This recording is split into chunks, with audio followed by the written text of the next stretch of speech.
ప్రభువైనటువంటి యేసుక్రీస్తు నామములో ఈ సమయమందు మరొకసారి ఈ రీతిగా మనందరం కూడా ఇలా కలుసుకోవడానికి ఆయన చూపించిన మహాకృపను బట్టి ప్రభువు నామమునకే మహిమ కలుగును గాక. ప్రియులారా, మనందరినీ కూడా దేవాది దేవుడు ప్రతిదినం కాపాడుతున్నాడు, పోషిస్తూ ఉన్నాడు, సంరక్షిస్తూ ఉన్నాడు. అందును బట్టి ఎంతైనా ప్రభువు నామమునకు మనం కృతజ్ఞతాస్తుతులు చెల్లించబద్దులమై ఉన్నాం.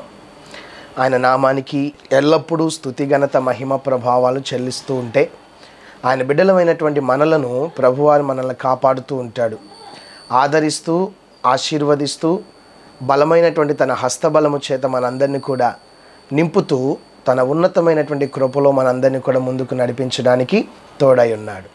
ఈ దినాన ప్రభువారు పరిశుద్ధ లేఖన భాగము నుంచి ఒక ఉన్నతమైనటువంటి శ్రేష్టమైనటువంటి మాట చేత మనతో మాట్లాడుతూ మనందరినీ కూడా ధైర్యపరుస్తూ విశ్వాసములో మనల్ని ఒక మెట్టెక్కించడానికి ప్రభువారు మనకు తోడై ఉన్నారని ఈ మాట ద్వారా మనందరం కూడా గ్రహించి ఆయన మార్గంలో నడవడానికి ఒక మంచి పునాదిని, మంచి మార్గాన్ని ఏర్పాటు చేసుకుందాం. పరిశుద్ధ లేఖన భాగంలో నుంచి మనం చదువుకుందాము.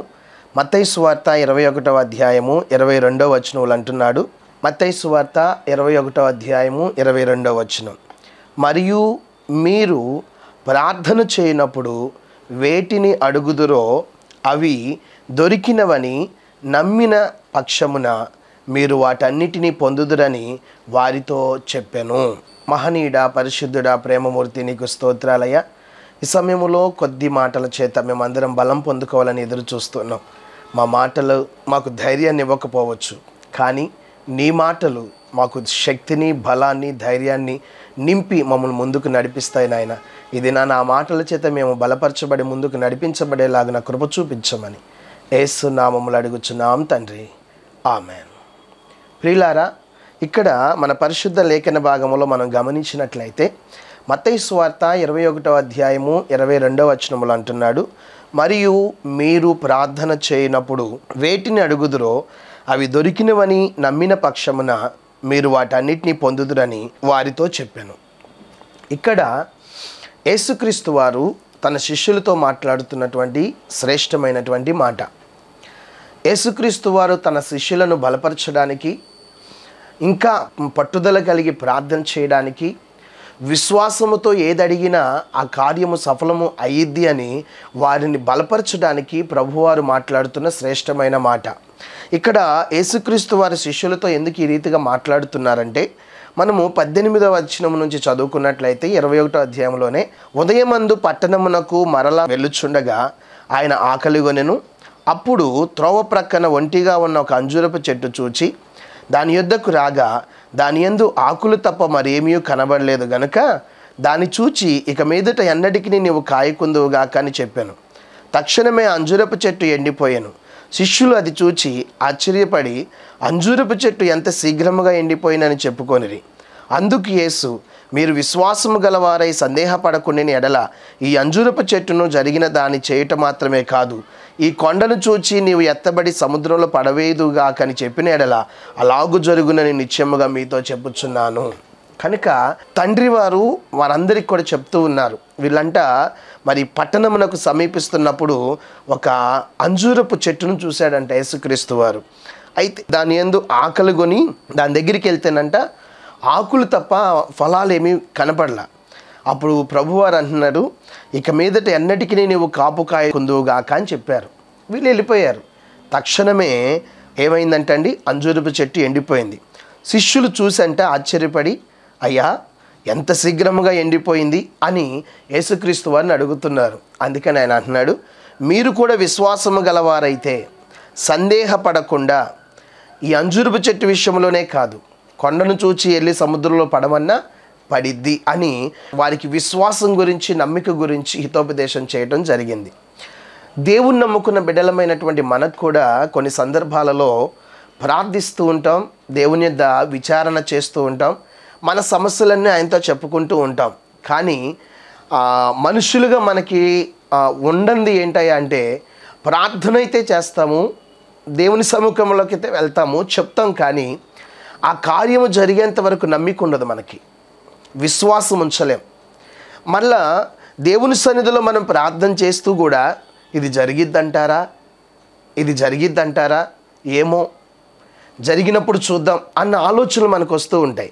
కానీ ప్రభువారు అంటున్నారు, నువ్వు దేవుని సముఖంలోకి వెళ్ళి దేవుని సన్నిధిలో ఎప్పుడైనా ఏదైనా ఒక వస్తువు కావాలి లేదా ఒక అవసరత తీర్చబడాలని నువ్వు ప్రార్థిస్తున్నప్పుడంట, ఆ ప్రార్థన చేయనప్పుడు ఏదైతే అడుగుతున్నావో ఖచ్చితంగా నీకు నాకు ఉండవలసిన గొప్ప లక్షణం ఏంటంటే, అది నాకు దొరికింది అనగా ప్రభువు నాకు సహాయము చేశారు, ప్రభువు నా అవసరత తీర్చాడు, ప్రభువు నా అక్కర తీర్చాడని ఏం చేయాలంట, నమ్మికతో ముందుకు వెళ్ళిపోవటమేనండి.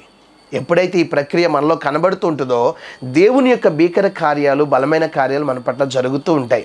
ప్రార్థన చేస్తాం కానీ నమ్మిక ఉంచలేం, ప్రార్థన చేస్తాం విశ్వాసం ఉంచలేం, ప్రార్థన చేస్తాం ఎదురు చూడలేం కార్యాలు జరిగేంత వరకు కూడా. మనుషులం కాబట్టి మన ఆలోచనలు పరిపరి విధాలు వెళ్ళిపోతూ ఉంటాయి. కానీ లోకం మీద ఉన్న ఆలోచన దేవుని యందు ఉండకూడదు. దేవుడు సజీవుడు గనక, దేవుడు బలవంతుడు గనక ఆయన సముఖంలోకి వచ్చి, ఆయన సన్నిధిలోకి వచ్చి నువ్వేదైతే మనస్ఫూర్తిగా హృదయ ద్వారాలు తెరిచి అడుగుతున్నావో, నీకు నాకు ఉండవలసిన గొప్ప లక్షణం ఏంటంటే, నేను అడిగిన దాన్ని నా దేవుడు నా పట్ల నెరవేర్పు జరిగిస్తాడు, నాకు తప్పకుండా చేస్తాడన్న నమ్మిక మనకు ఉండాలంటండి. అప్పుడే దేవుని ద్వారా భీకర కార్యాలు, బలమైన కార్యాలు, ఉన్నతమైన కార్యాలు మనం రుచి చూడగలుగుతూ ఉంటాం. చూడండి, పరిశుద్ధ లేఖన భాగములో ఒక మాట, శిష్యులకి యేసుక్రీస్తు వారికే జరిగిన సంభాషణ గురించి మనం ఒకటి చదువుకుంటే, మత్తయి సువార్త 17వ అధ్యాయము 20-21 వచనాలు చదివితే, అందుకాయన, మరలా యేసుక్రీస్తు వారు మాట్లాడుతున్నారు ఏంటంటే, మీ అల్ప విశ్వాసము చేతనే, ఆవగింజంత విశ్వాసం మీకు కలిగిన ఎడల ఈ కొండను చూచి ఇక్కడ నుండి అక్కడికి పొమ్మనగానే అది పోవును, మీకు అసాధ్యమైనది ఏది ఉండదని నిశ్చయముగా మీతో చెప్పుచున్నానని వారితో చెప్పాడు. ఇక్కడ కూడా యేసుక్రీస్తు వారి శిష్యులతో హితోపదేశం చేస్తున్నారు. మనం 21వ అధ్యాయం 22వ వచనంలోనేమో, అంజూరపు చెట్టును ఎండిపోమ్మనగానే అది వెంటనే ఎండిపోయినప్పుడు ఆశ్చర్యపడి ఇదేంటి ప్రభువా అని అడిగారు. ఇక్కడ కూడా ఆయన అంటున్నాడు, మీ అల్ప విశ్వాసము చేతనే. అంటే ఇక్కడ కూడా ఏదో కార్యం జరిగింది. దానిపైన ఉన్న అంశం మనం చదివినట్లయితే 17వ అధ్యాయం 14వ వచనం చదివితే, వారు జనసమూహమునొద్దకు వచ్చినప్పుడు ఒకడు ఆయన వద్దకు వచ్చి ఆయన ఎదుట మోకాళ్ళు ఊడారంట. అంటే యేసుక్రీస్తు వారు శిష్యులందరూ కూడా జనసమూహం మధ్యలోకి వచ్చారంట. అలా వస్తున్నప్పుడంట ఒక వ్యక్తి వచ్చి ఏం చేశాడంట, మోకాల్లోని, ఆయన ఎదుట మోకాల్లోని ఒక మాట మాట్లాడుతున్నాడు, ప్రభువా నా కుమారుని కరుణించుము, వాడు చాంద్రరోగి అయి మిక్కిలి బాధపడుచున్నాడు, ఎలాగనగా అగ్నిలోను నీళ్లలోనూ తరచుగా పడుచున్నాడయ్యా, నీ శిష్యుల యొద్దకు వారిని తీసుకుని వచ్చితిరి కానీ వారు దానిని స్వస్థపరచలేకపోయారని చెప్పారు. అందుకు యేసు, విశ్వాసం లేని మూర్ఖతరం వారులారా, నేను ఎంతకాలం మీతో ఉంటాను, ఎంతవరకు మిమ్మల్ని సహింతును, వానిని నా యొద్దకు తీసుకుని రండి అని చెప్పాను. అంతటి యేసు ఆ దయ్యమును గద్దింపగా అది వాని వదిలిపోయాను. ఆ గడియ నుండి ఆ చిన్నవాడు స్వస్థత నొందెను. తరువాత శిష్యులు ఏకాంతంగా యేసునద్దకు వచ్చి, మేము ఎందుచేత దాన్ని వెళ్ళగొట్టలేకపోతామని అడుగుతున్నారనమాట. అప్పుడు ఆయన మాట్లాడుతున్నమాట, అల్ప విశ్వాసము చేతనే. మన కార్యాలు కూడా అలాగే ఉంటాయి. ఇప్పుడు వీళ్ళు కూడా జనసమూహములు అడిగితే వీళ్ళ పరువు ప్రతిష్టలు ఎక్కడ పోతాయి అని చెప్పి రహస్యంగా యేసుక్రీస్తు వారు ఒంటరిగా ఉన్నప్పుడు ఏం చేశారంట, ఏకాంతంగా ఉన్నప్పుడు వెళ్ళి అడుగుతున్నారంట. మనం కూడా పైకి భక్తిగల వారమే అనుకుంటూ ఉంటామండి. దేవుని వెంబడిస్తున్నాం, నాకేంటి కొదువ, దేవుడు నాకు తోడై ఉన్నాడని 100 మందికి కాదు 1000 మందికి చాటింపు వేస్తాం. కానీ కార్యం జరగకపోతే మనలో వచ్చేటువంటి దేవునికి వ్యతిరేకమైనటువంటి ఆలోచనలు, స్వభావాలు ఎలా ఉంటాయో మనకు తెలుసు. ఇది నాన్న అంటున్నాడు, ఆవగింజంత విశ్వాసం చాలయ్యా, అల్ప విశ్వాసం వద్దు. ఆవగింజంత విశ్వాసం ఉన్నా నీ కార్యాలు జరుగుతాయి. నీ కుటుంబంలో ఏ కార్యాలు జరగాలి? బలహీనతలు తొలగిపోవాలా? కుటుంబ అవసరతలు ఉన్నాయా? వివాహాల, గర్భఫలాల, జాబుల, దేని గురించి నువ్వు విచారపడుతున్నావు? గృహాల గురించా? ఏ రూపేనైనా సరే సజీవుడైనటువంటి దేవాది దేవుని యందు విశ్వాసం ఉంచి అడగగలిగితే తప్పకుండా దేవాది దేవుడు మన పట్ల గొప్ప కార్యాలు చేస్తాడు. ఇది నాన్న పరిశుద్ధ గ్రంథాన్ని చేతపట్టుకుని నేను పరిశుద్ధ సన్నిధిలోకి పోయి కూర్చుని నేను ప్రార్థన చేస్తున్నానండి, పాటలు పాడుతున్నానండి, గంటల సేపు నేను వాక్యం చదువుతున్నానండి, అయినా నా కార్యాలు ఎందుకు జరగట్లేదని అంటే అవన్నీ ఒక ఎత్తు. విశ్వాసంతో నమ్మకంతో ప్రార్థన చేసి దేవుడు చేస్తాడు అని ఎదురు చూడటం ఒక ఎత్తు. కనుక దేవుడి దినాన మనలో కోరుకుంటుంది ఏంటంటే విశ్వాసము, నమ్మిక. ఈ రెండు ఎప్పుడైతే ఉంచుతామో, దేవుడు చేస్తాడు అని ఆయన మీద భారం వేస్తామో, సజీవుడైన దేవుడు తప్పకుండా మన పట్ల భీకర కార్యాలు చేస్తాడండి. అందుకని ఇక్కడ అంజూరపు చెట్టును చూసి ఆశ్చర్యపోతే అక్కడ జ్ఞానోపదేశం చేశాడు వాళ్ళకి. ఇక్కడ చాంద్రరోగం కలిగినటువంటి కుమారుని తీసుకొచ్చినప్పుడు మేము ఎందుకు తీసివేయలేకపోయామంటే మీలో ఉన్న అల్ప విశ్వాసం చేత అన్నప్పుడు ఇక్కడ కూడా ఆశ్చర్యపోతున్నారు వారు. ప్రియ జనాంగమా, దేవుని ఎరిగిన బిడ్డలమై ఉండి కూడా ఎన్నో సందర్భాలలో ఏమీ లేనివారుగా ఉంటున్నాం.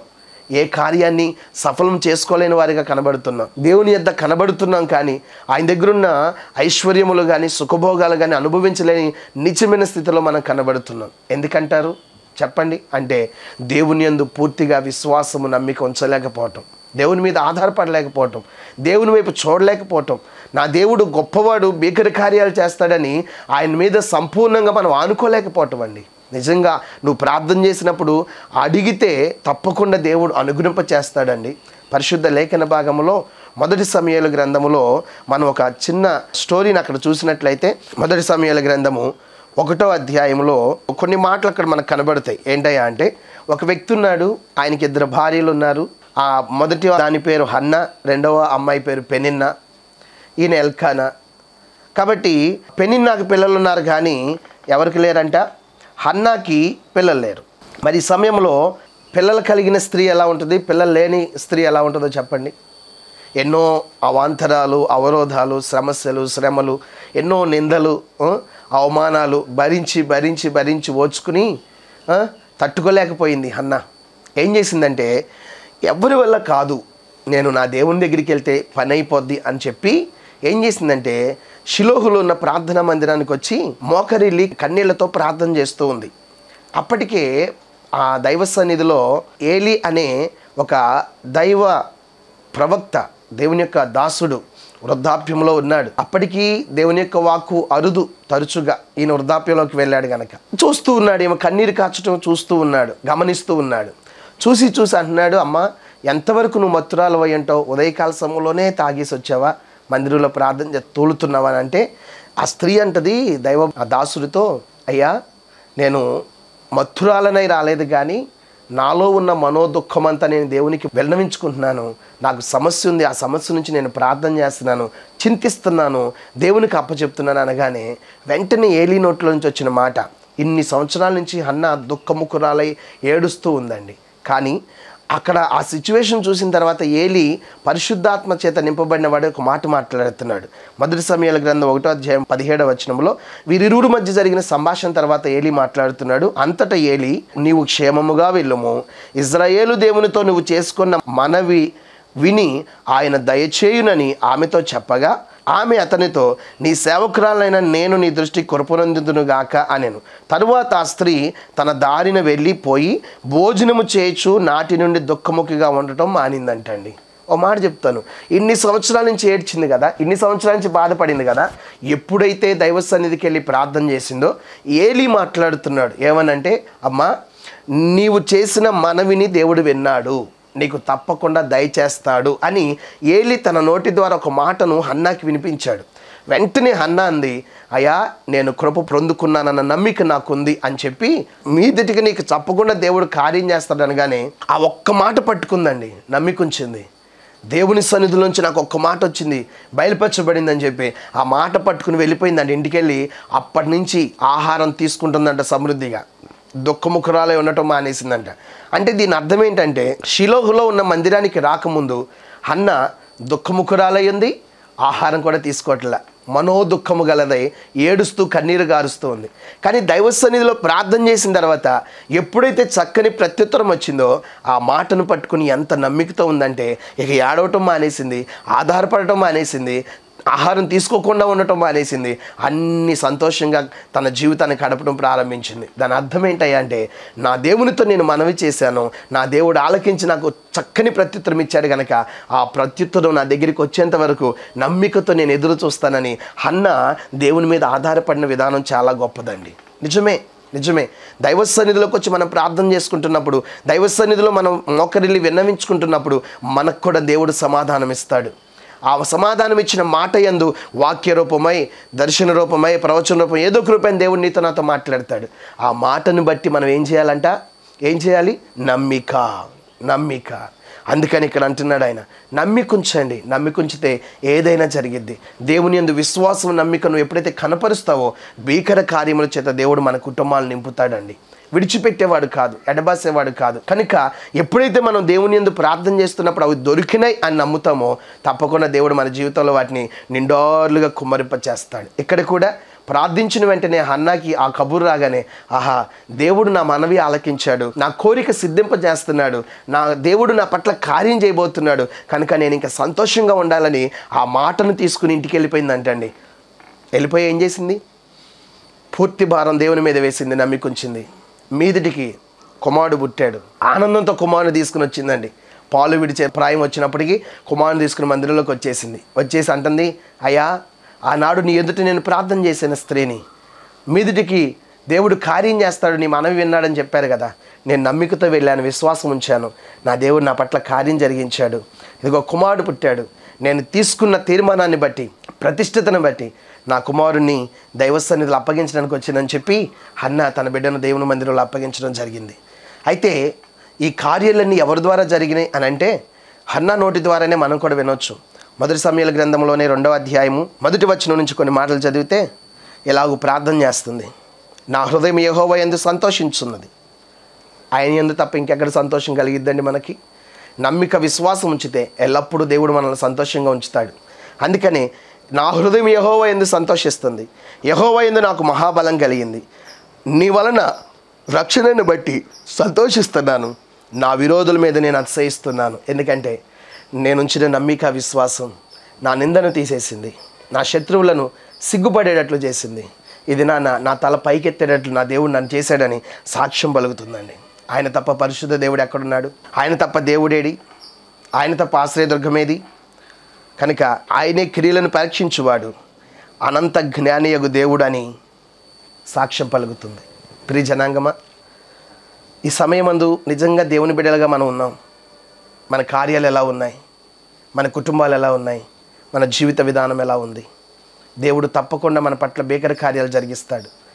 దేవుని సన్నిధికి వచ్చి నిజముగా దేవుని మీద ఆధారపడి, నీవు తప్ప నాకెవరు లేరయ్యా, నీవు తప్ప నాకు ఆశ్రయదుర్గం లేదు, నిన్నే నమ్ముకున్నాను, విశ్వాసం ఉంచాను, నువ్వు చేస్తావని ఎదురు చూస్తున్న నిరీక్షణతో నా కార్యాలు సఫలపరచని నిజంగా ఆయన మీద విశ్వాసంతో, నమ్మకంతో ఉంచితే, అవిశ్వాసం, అపనమ్మకం లేకుండా మనం దేవుని వైపు చూడగలిగితే సజీవుడైన దేవుడు మన కార్యాలు సఫలపరుస్తాడు, నిందను తొలగిస్తాడు, సిగ్గును తొలగిస్తాడు, అవమానాలు కొట్టేస్తాడు, అపనిందలన్నీ దూరపరుస్తాడు, మన చుట్టూ ఆనందాన్ని ఉంచుతాడు, మన కుటుంబంలో సంతోషాన్ని ఉంచుతాడు, మన జీవితం, మన హృదయం నిండా కూడా ఎల్లప్పుడూ ఆనంద ఉత్సాహాలతో ముందుకెళ్ళడానికి దేవుడు మార్గం సరళం చేస్తాడు. కనుక మనుషుల మీద ఉంచిన నమ్మిక, అధికారుల మీద ఉంచిన నమ్మిక, లోకం మీద ఉంచిన నమ్మిక, ఇది నా దేవుని మీద, దేవుని మాటల మీద ఉంచండి. తప్పకుండా దేవాదేవుడు మన కార్యములన్నీ ఏం చేస్తాడండి? సఫలపరుస్తాడు. కనుక మన చూపు దేవుని వైపు ఉండాలి, మన ధ్యాస దేవుని వైపు ఉండాలి, మన నమ్మిక దేవుని వైపు ఉండాలి, మన నిరీక్షణ దేవుని వైపు ఉండాలి. ఈ ప్రక్రియ ఎప్పుడైతే జరిగిద్దో సజీవుడు తప్పకుండా మన పట్ల భీకర కార్యాలు జరిగిస్తాడు. అలాంటి గొప్ప దేవుని యొక్క మాటలు ఇది నిన్ను నన్ను బలపరిస్తే ఆకాశమందున్న దేవుని తట్టు చేతులు చాపి ప్రార్థన చేయి. ప్రభువా, ఇది నేను ఒక సమస్యతో బాధపడుతున్నాను, నమ్మికుంచుతున్నాను, నా ప్రార్థన ఆలకించి నా కార్యం సఫలం చేయవని విశ్వాసంతో నమ్మకంతో అడుగు. భీకర కార్యాలు చేసే బలవంతుడు తప్పకుండా మన పట్ల అమూల్యమైనటువంటి తన హస్తాన్ని చాపి గొప్ప కార్యాలు, బలమైన కార్యాలు జరిగిస్తాడు. కనుక లోకం వైపు కాకుండా, మనుషుల వైపు కాకుండా, ఈ కుటుంబ సభ్యుల వైపు కాకుండా ఆయన వైపు చూస్తూ ఆయన మీద ఆధారపడదాం.